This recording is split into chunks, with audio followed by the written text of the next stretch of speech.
Ano, ay yung aura nandun sa harap, wala doon sa baba. Hindi mo nakita yung may parating. Oh, nakita ko yung may parating. Pero kung gaganong ka, wala kang parating. Nandoon, wala dito ang tao. Dito ang tao, wala dito sa ilalim ang tao. Nakalibing ang tao. Andoon, hindi nakalibing ang tao sa labas. Simula sa taas at saka sa baba. Hindi nakapiko to. Hindi nakapiko yan.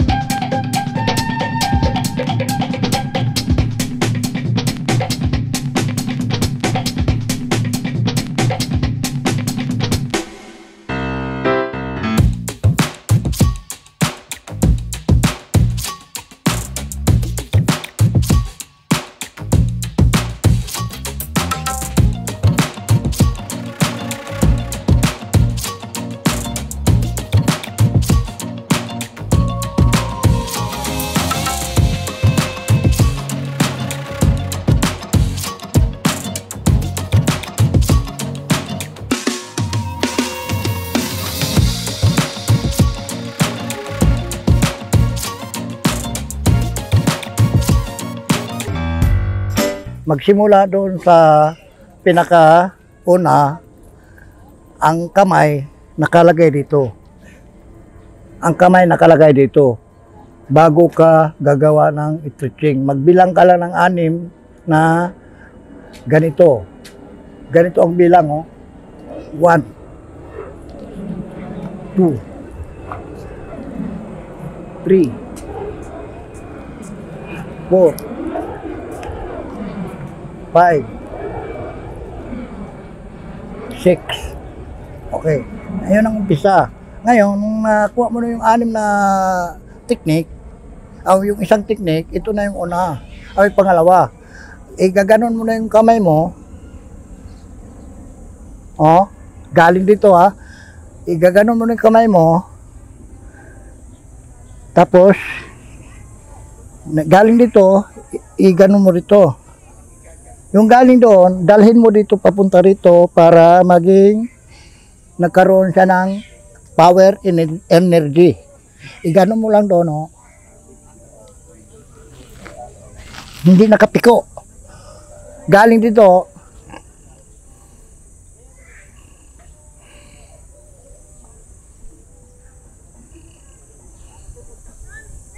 kukunin mo, papunta dito. Tapos ibagsak mo sa baba. Bago, straight lang lagi. Ano? Hindi nakapiko yan.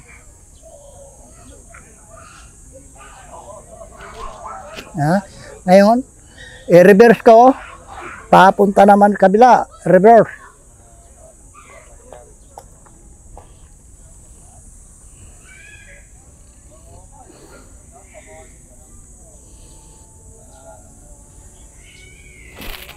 Yan ang pangalawa. Yung pangatlo, dito ang pangatlo sa harap. Ikis ha, ikis, tiklop, pag ganun. Tapos bago mo ibaba, yan o, bagsak doon sa baba. Tapos bago mo i-hire,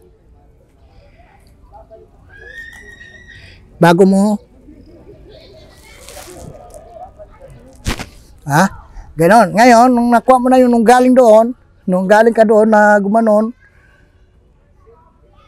tinan mo kamay ko, tiklop, bago ibaba, pagdating sa baba, sa hire, bago mo, ganon. Nung naganon gaganon ka ron. Galaw mo yung paa, naging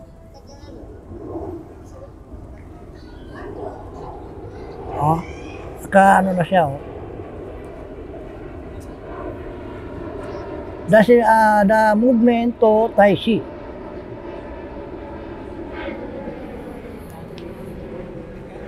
Return the Papunta doon. Yan. Anong kamay mo? Ano? Parang balansi na siya, oh. Ngayon, nag-straight si ball. Ihiwalay mo ngayon. Bago mo i-straight.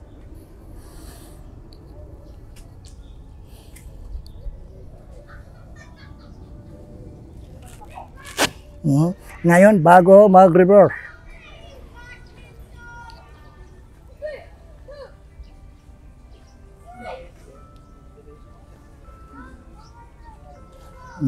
Bago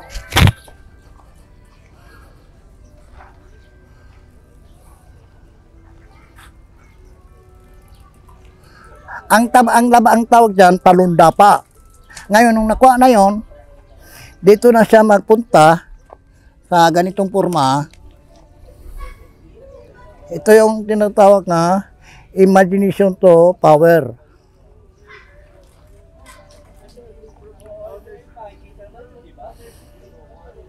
Imagination power.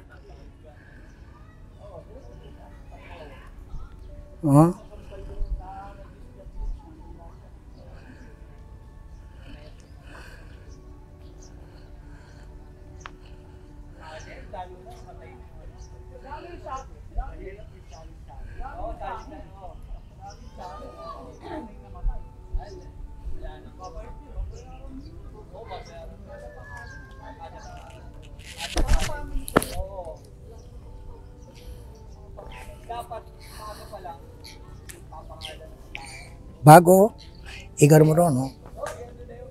Ito.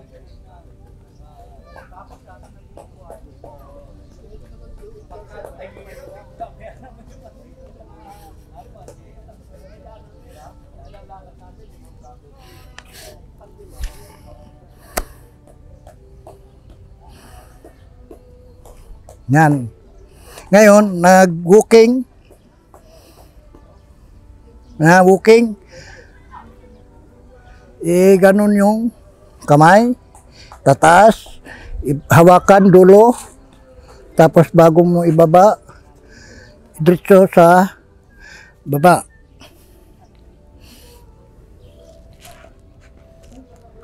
Mayroong ganito. Galing dito.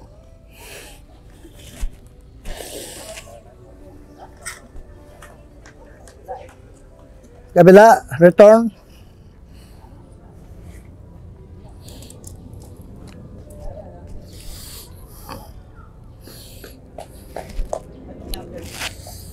Bago, inhale. 6 na beses na inhale. At tulad dito, nagaganon. Nakataas ang paa ko. Nakaganon. Nakaanong paa ko. Ngayon, yan. Yung paa na yan. Kailangan yung paa na yan, hindi baluktot. Yung paa na yan, hindi baluktot. Simula sa taas at saka sa baba. Hindi nakapiko to. Hindi nakapiko yan. Kailangan naka-straight. At saka straight din dito parehas. Kasi karamihan dito sa nag-stretching, nakaganito, nakapiko yung kabilang paa. Ito, sa baba na yan. Kahit nakapantalon siya o nakasurpan, mahalata pa rin. Tinan mo yung paa. Pero ganun mo, naging out yung yung energy ng katawan niya, yung sakit niya, na-out. Dahil sa pamagitan sa ganito, forma, naka-straight talaga siya. Or, nakaganon, umpisa, 2 post. Pagdating dito, ng 2-3 pieces, ibahin mo na ngayon.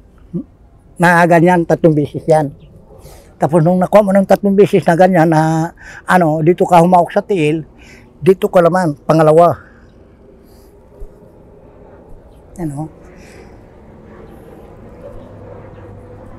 Yan, 3 beses yan. Ayan. Ngayon, i-reverse natin. I-reverse natin. Ano? Ngayon ang una, ito yung una. Oh. Naka-straight itong paa na to sa nose. Hindi yung nakaganon. Yan oh. Hindi mo nakita yung tao doon. Wala ito. Ito naka-ano. Ganyan. Kasi kung nakaganon, hindi mo nakita. Kung nakaganon, hindi nakikita. Kailangan nakaganon ka. Parang baril. Nakaano kasi mayroon kasi nag-stretching, nagaganyan eh. Hindi mo na dito ka lang. Ang ang aura nandun sa baba. Wala doon sa harap. Yung aura nandun sa harap, wala doon sa baba. Hindi mo nakita yung may parating. Nakita ko yung may parating. Pero kung gaganon ka, wala kang parating. Nandoon, wala dito ang tao. Dito ang tao, wala dito sa ilalim ang tao. Nakalibing ang tao. Andoon, hindi nakalibing ang tao sa labas. Kaya ngayon, dito ka. Ito yun. Iba na ito. Pampataas pa ng sipa yan. Yan. Pag ginawa nila yung tataas ang sipa nila. Ha? Pag ginawa nila yung tataas ang sipa nila doon. Ano? Tataas ang sipa. Pangpataas sa sipa. Di na naman kailangan na mahaba ang sipa. Basta lang ang sipa, kailangan tumama. Wala namang kwenta yung mahaba ang sipa. Basta pinakita lang sa'yo nga pag ganun raw, pag mahaba, pag kaya raw yung ganun, mahaba raw ang sipa. Ang importante, mahaba ang sipa mo. Ang problema, tumatama ba yun? Bakit yung mga iba hindi nagagawa yung ganung stretching, nahihirapan sila? Ha? Bakit yung iba nahihirapan sa ganung stretching? Ay, hindi nila ginagawa eh. Hindi nila ginagawa. Pero kung gagawin nila yan, na hindi isang beses lang, hindi yung isang araw lang. Araw-araw sa loob ng isang taon. Araw-araw? Isang taon. Pwede nilang gawin sa bahay lang din yan. Isang taon. Yung mag-aaral ka, katulad sa mga eskwelahan, bago ka maging grade 2, nagsimula ng grade 1, isang taon yan. Bago ka mag-grade 2. Bago ka mag-grade 3, isang taon yan. Ganun ang pagpapractice dito. Ang pinakamaganda palang basic, stretching. Everyday ha. Ang practice dito, kain mayaman. Hindi yung lamon. Wag naman, hindi ko man sinabi nga di ka kumain. Wag ka lang busog. Kasi bawal ang mag-stretching na busog. Di ka lang gutom. Kasi busog ka, nag-stretching ka, masira yung natin, yung oversack, yung tiyan. Ano bang oras maganda mag-stretching? Ang pinaka dyan, alas 5 pa lang, mag-jogging ka na. Hanggang alas 7 ng umaga. Yan ang pinaka-minimum na jogging, 2 oras. After mga alas 3 ng hapon, jogging ka naman, alas 3 hanggang alas 4 hanggang alas 5.